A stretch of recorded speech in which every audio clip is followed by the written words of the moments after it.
Mesdames et messieurs, bonjour et bienvenue dans cette nouvelle édition de ce 15 heures. Voici les titres qui vous seront développés.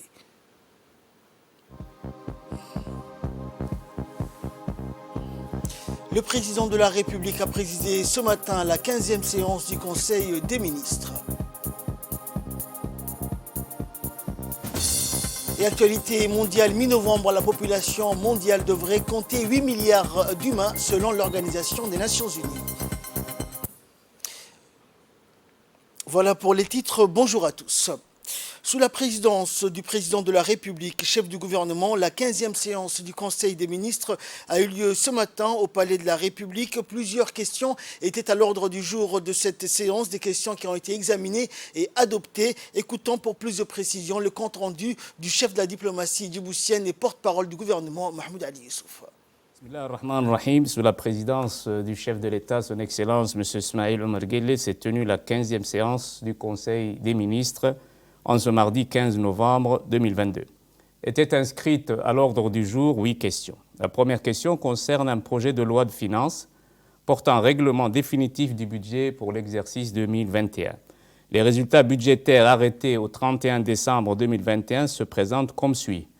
Les recettes générales en légère baisse de 6,6% par rapport à l'exercice 2020 se chiffrent à hauteur de 139 milliards de francs djibouti et affichent une contre-performance de l'ordre de moins 5 milliards 700 millions de francs djibouti par rapport à la prévision rectificative 2021, soit un taux d'exécution de 96% pour les recettes. Quant aux dépenses, elles s'élèvent à 144 milliards 800 millions de francs djibouti et font état d'une diminution de 4,1% comparé à l'année 2020 et d'un dépassement budgétaire de 32 millions de francs djibouti vis-à-vis de la loi de finances rectificative 2021 qui était de l'ordre de 144 milliards 780 millions de francs djibouti, soit un taux d'exécution de 100%. Il en résulte une moins-value entre recettes générales et dépenses générales de l'ordre de 5 milliards 745 millions de francs djibouti, correspondant à un solde budgétaire qui intègre l'ensemble des recettes et dépenses, y compris le remboursement des amortissements de la dette, soit 5 milliards 376 millions de francs djibouti, et l'encaissement aussi bien des emprunts projets, 10 milliards 407 millions de francs djibouti, et des emprunts en appui budgétaire de la Banque mondiale, soit 7 milliards 642 millions de francs djibouti. Toutefois, en faisant abstraction des encaissements et décaissements relatifs aux opérations de la dette et des emprunts, l'exercice 2021 dégage un solde base ordonnancement, recettes totales hors emprunt, dépenses totales hors amortissement négatif de moins 18 milliards 400 millions de francs djibouti, soit un déficit budgétaire public de moins 2,7% du PIB. Cette réalité de l'exécution budgétaire 2021 met en relief une baisse du financement extérieur, et aussi bien en recettes, dons et emprunts, de moins de 7 milliards 699 millions de francs djibouti qu'en dépenses, c'est-à-dire investissements extérieurs, de l'ordre de moins 1 milliard 611 millions de francs djibouti par rapport à l'exercice 2020. En effet, les résultats arrêtés au 31 décembre 2021 indiquent des recettes intérieures arrêtées à 109 milliards 997 millions et font ressortir une contre-performance de l'ordre de 1 milliard 772 millions de francs djibouti par rapport à la prévision initiale de 111 milliards 769 millions de francs djibouti. Cette contre-performance des recettes intérieures est due essentiellement à l'écart négatif, donc un manque à gagner de l'ordre de 2 milliards 293 millions de francs djibouti au niveau des recettes fiscales légèrement compensées par les recettes non fiscales qui dépassent les 552 millions de francs djibouti. La deuxième question concerne un projet d'arrêté portant distraction d'une parcelle de terrain du TF 473. Cette parcelle de terrain sise à Djibouti, boulevard Bonnour, est d'une superficie de 150 mètres carrés du TF 473 souscrit au titre foncier au nom de l'État djiboutien. La parcelle de terrain ainsi distraite est attribuée au profit de Djibouti Télécom à titre onéreux. La troisième question est relative à un projet d'arrêté portant cession des logements administratifs. Le présent projet d'arrêté porte donc sur la cession à titre gratuit des logements administratifs sis dans la ville de Tajoura au profit des occupants, pour la plupart décédés ou à la retraite et ou de leur famille. Il s'agit donc de 13 personnes ou familles nombreuses. La quatrième question concerne un projet de décret portant convocation du corps électoral et fixant la date des élections législatives. Ce projet de décret a pour objet la convocation du corps électoral du prochain scrutin législatif qui se déroulera le vendredi 24 février 2023 sur l'ensemble du territoire national. Les électeurs inscrits préalablement sur les listes électorales telles qu'elles ont été arrêtées le 30 septembre 2022 sont appelés donc à participer à l'élection des membres de l'Assemblée nationale. Poursuivant, le Conseil s'est penché également sur les autres questions qui étaient à l'ordre du jour de cette séance. Réécoutons le porte-parole du gouvernement.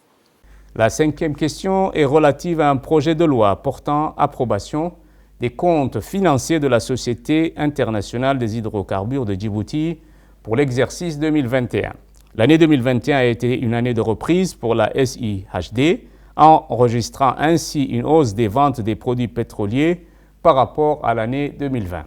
Le total des produits vendus a atteint 241 214 tonnes métriques en 2021, contre une prévision de 280 000 tonnes métriques, soit un gap en quantité de l'ordre de 38 786 tonnes métriques.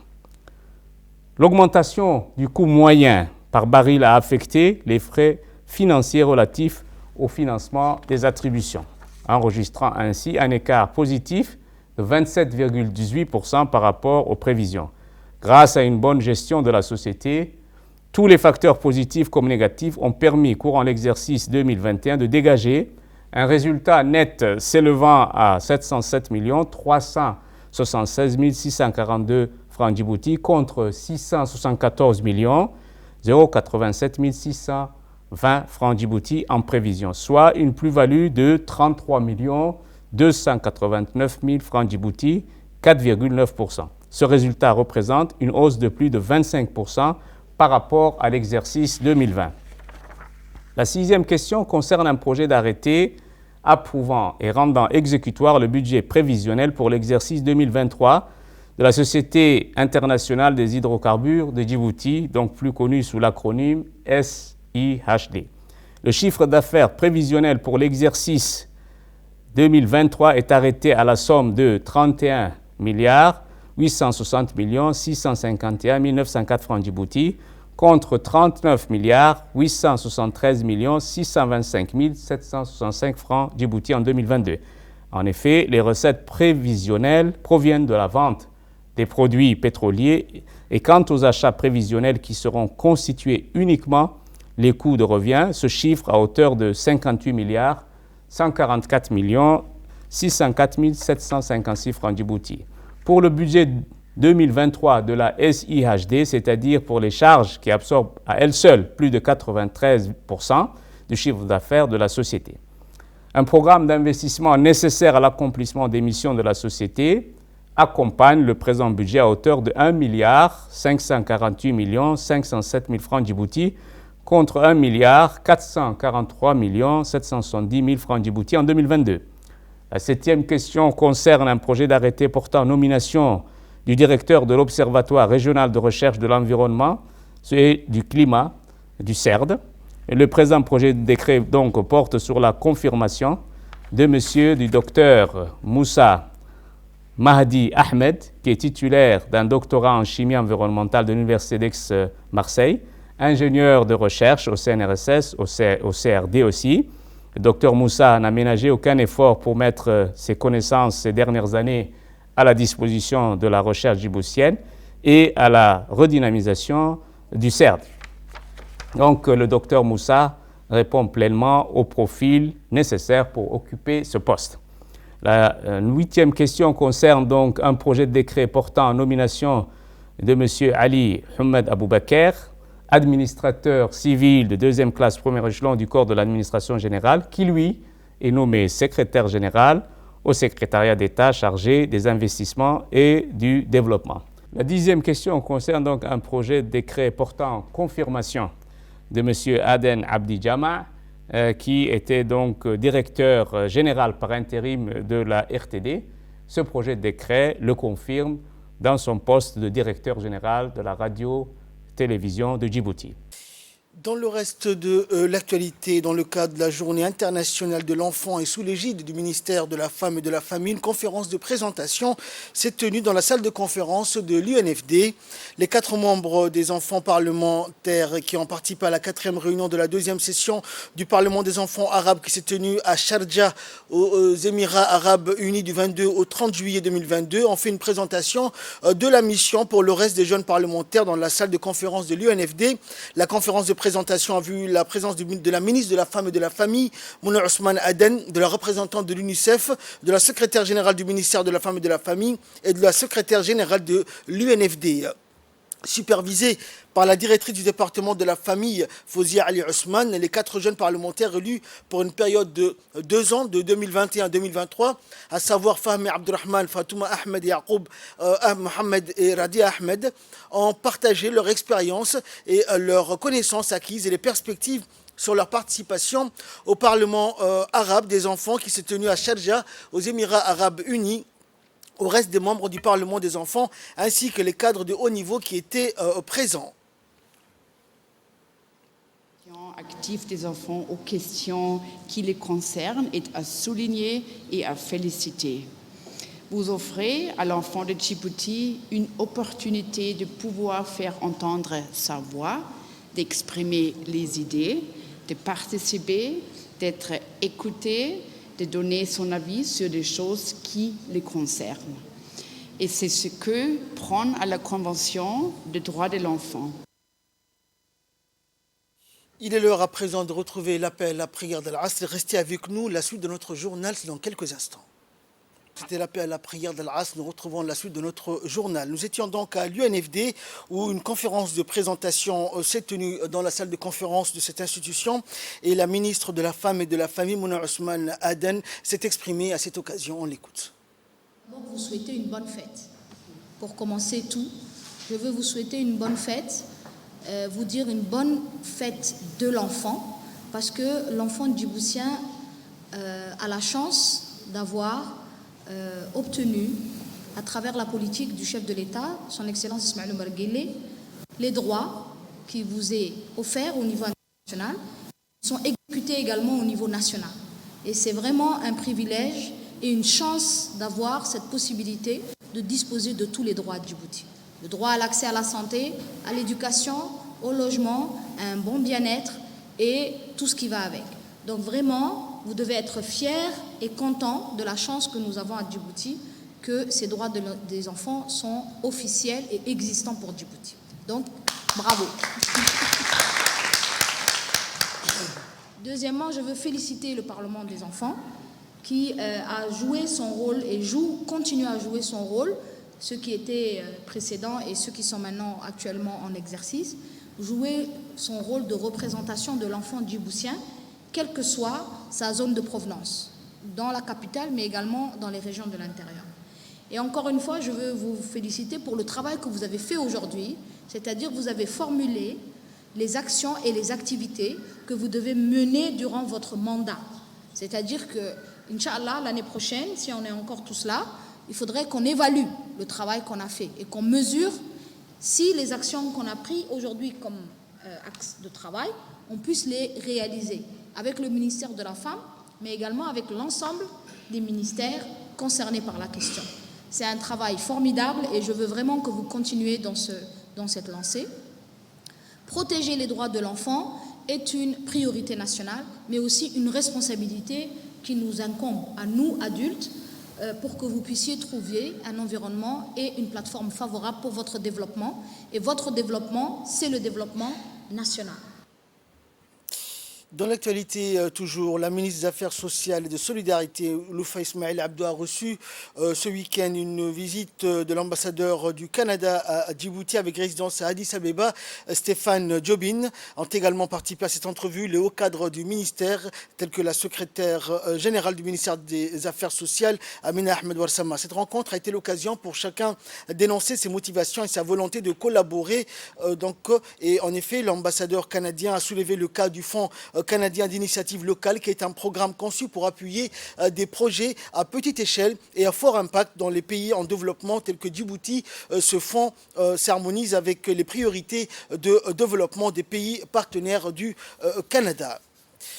Après le CDC de Adailou, un deuxième CDC a été inauguré dans la région de Wehima. Il s'agit du CDC de Guirori. La délégation conduite par la ministre de la Culture et de la Jeunesse, Dr Hibo Moumen Assoué, et la secrétaire d'État à l'investissement et au développement du secteur privé, Safia Mohamed Ali Gadile, s'est rendue donc à Guirori pour inaugurer ce centre suivi d'une visite des périmètres agricoles. Obstinée par l'idée de doter le village d'un centre communautaire, la population de Guirori a décidé de transformer le local en un centre de développement communautaire. Initiative ambitieuse qui a été appréciée par le ministère de la Jeunesse et de la Culture, qui a mis en place tous les équipements pour cette structure dédiée à la jeunesse et à la culture, offert par la communauté de Guirori, pour enfin rendre opérationnel ce centre communautaire dans cette contrée de la région de Wehima. Une initiative communautaire de référence qui mérite d'être accompagnée pour répondre aux vœux de la population rurale. L'objectif du département de la jeunesse et de la culture étant d'offrir aux jeunes les locaux et les moyens nécessaires conformément à la vision du président de la République. Enfin, la ministre a appelé les populations de cette région de faire bon usage de cette infrastructure bien équipée et à saluer le geste exemplaire de la population qui les a accueillis chaleureusement. Une visite a été organisée également pour la délégation conduite par la ministre de la Jeunesse et de la Culture dans le nouveau CDC, une visite qui a été prolongée avec la visite des périmètres agro-pastoraux très développés dans la région de Guirori et aux alentours.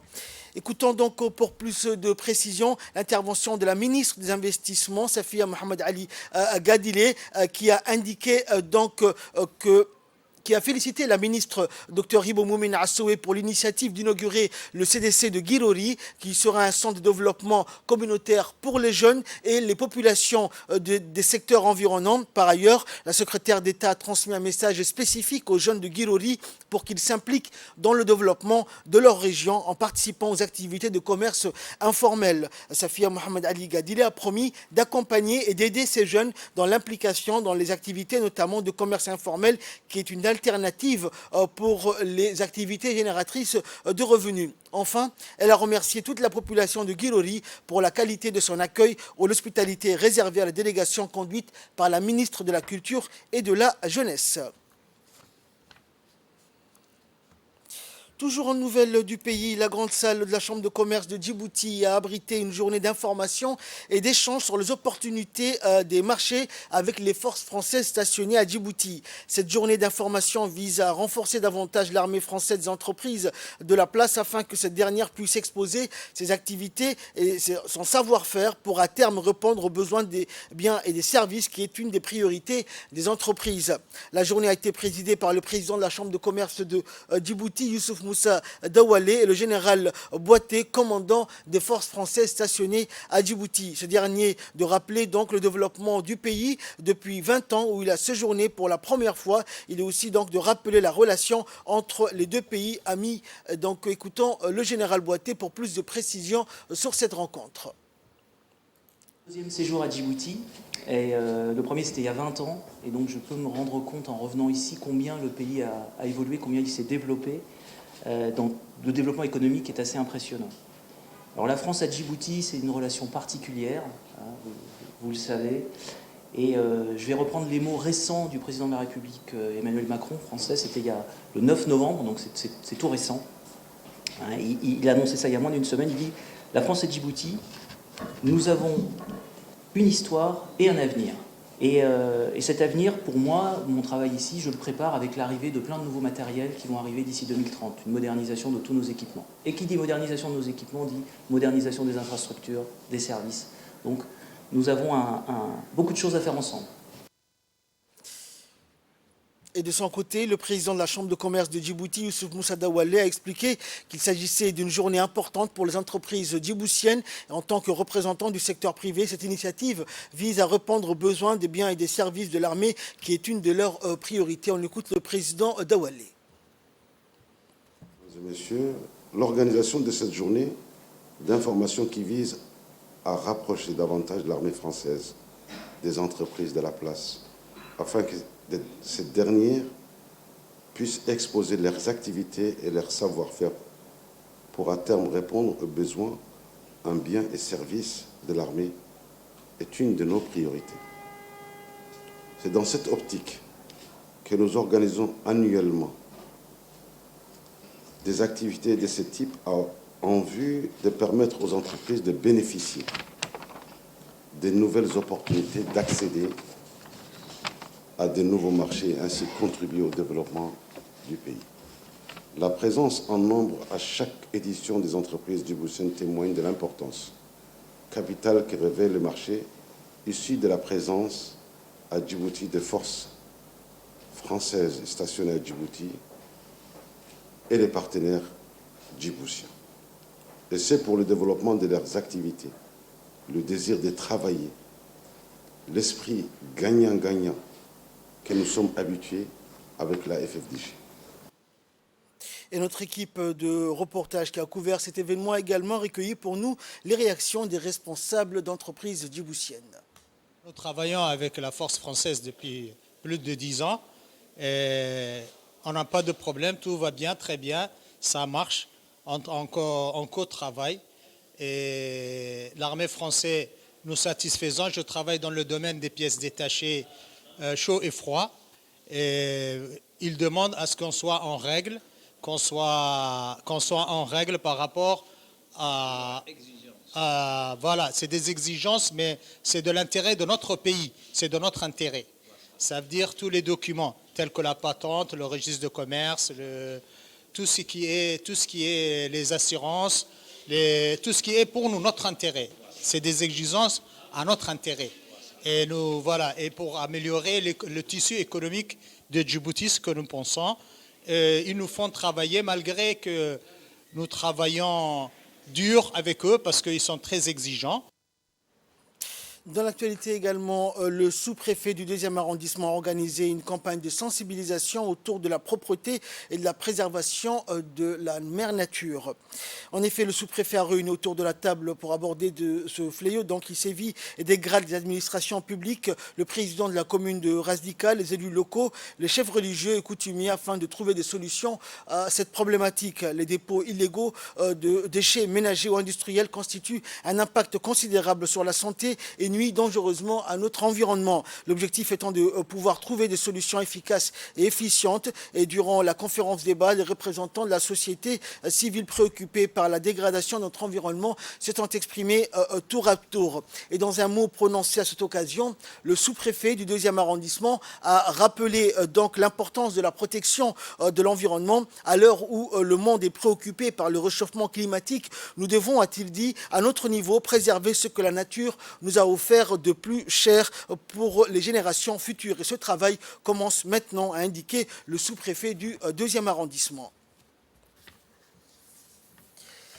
Et enfin, un sport pour clore l'actualité nationale. Le site de Chermoussa a abrité ce week-end le lancement du championnat national de pétanque organisé par la Fédération djiboutienne de pétanque en collaboration avec le secrétariat d'État au sport. Et c'est dans une belle ambiance que le championnat a été lancé. Une cinquantaine de boulistes engagés en solo ou en équipe vont s'opposer tout au long de la saison. La cérémonie a été marquée également par la participation des officiels et des responsables de la fédération ainsi que de plusieurs amoureux de la pétanque.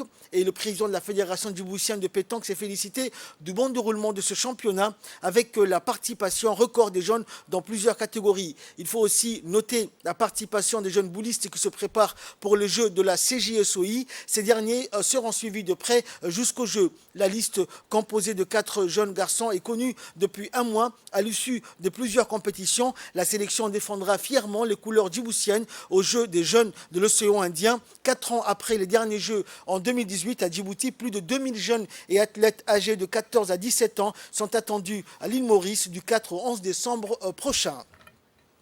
En nouvelles du monde, à présent, COP27, une délégation congolaise se fait le porte-voix du pays Solution. Alors que la COP27 entre dans sa 2e semaine, des militants du monde donc dont des Congolais manifestent donc à Sharm el-Sheikh. Un groupe de Congolais s'est rassemblé devant l'International Convention Center où se tenait la conférence pour faire pression sur les pays industrialisés afin qu'ils prennent leurs responsabilités vis-à-vis des nations les plus vulnérables. À travers cette marche, Héritier Mpiana, directeur du cabinet adjoint de la vice-première ministre congolaise de l'Environnement, a porté la voix de la République démocratique du Congo en tant que pays solution. Un groupe de travail de RDC-USA a été créé en marge de la COP27, a annoncé donc le gouvernement congolais. Composé de 20 experts, ce groupe devra renforcer le leadership congolais en matière de climat et également créer un cadre favorable à une exploitation pétrolière et gazière plus respectueuse des écosystèmes. Et enfin, parlons démographie. Mi-novembre, selon l'ONU, la population mondiale devrait compter 8 milliards d'humains. Un nouveau rapport de l'ONU révèle que la population mondiale devrait atteindre 8 milliards d'humains d'ici le 15 novembre. Donc aujourd'hui, ce même document indique que l'Inde dépassera en 2023 la Chine en tant que pays le plus peuplé du monde. Nouveau cap pour les êtres humains. La population mondiale devrait atteindre 8 milliards d'humains aujourd'hui, selon une projection du département des affaires économiques et sociales de l'ONU, publiée le 11 juillet dernier, qui prévoit aussi que l'Inde dépassera en 2023 la Chine en tant que pays le plus peuplé du monde. C'est 1 milliard de plus qu'en 2010. Selon le département onusien, auteur de la prévision, la population mondiale croît actuellement à son rythme le plus lent depuis 1950. C'est la fin de cette édition. Merci à vous de nous avoir suivis. Restez avec nous avec la suite de programmes sur Télé Djibouti.